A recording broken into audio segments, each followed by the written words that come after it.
When government works the way that God intends it to work, give thanks. Did you know that scriptures speak about the governing authorities and their purpose in this world?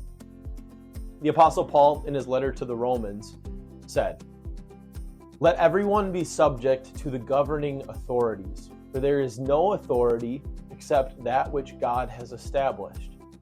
The authorities that exist have been established by God."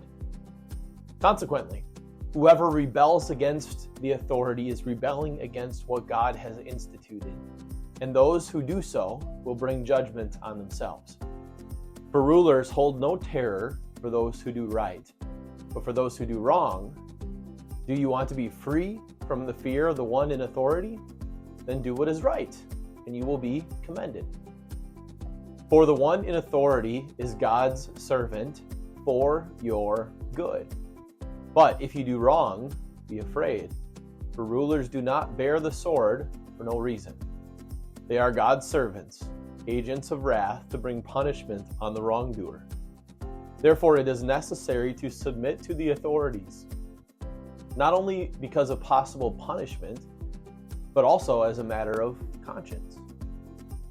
This is also why you pay taxes, for the authorities are God's servants, who give their full time to governing.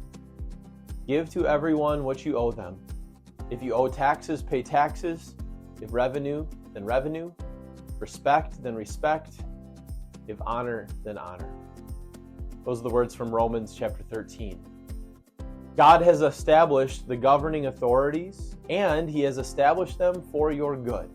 They are intended to be blessings. They are God's servants who punish those who do wrong and reward those who do right. Their job is to maintain safety, security, and peace within a society. What a blessing!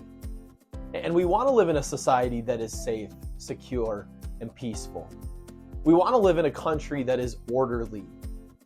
Couldn't we just enact Paul's picture of society here? A society like this would certainly flourish. And in a perfect world, that is exactly how it would function. But as you know, our world is not perfect. So what do you do then? Well, it's interesting to consider then the text and the context with which the Apostle Paul wrote these words.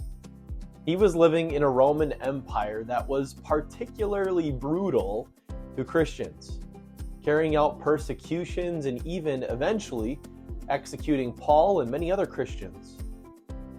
Those were Paul's governing authorities, and he still is encouraging Christians to pay taxes, to give respect, and to honor the authorities as God's servants.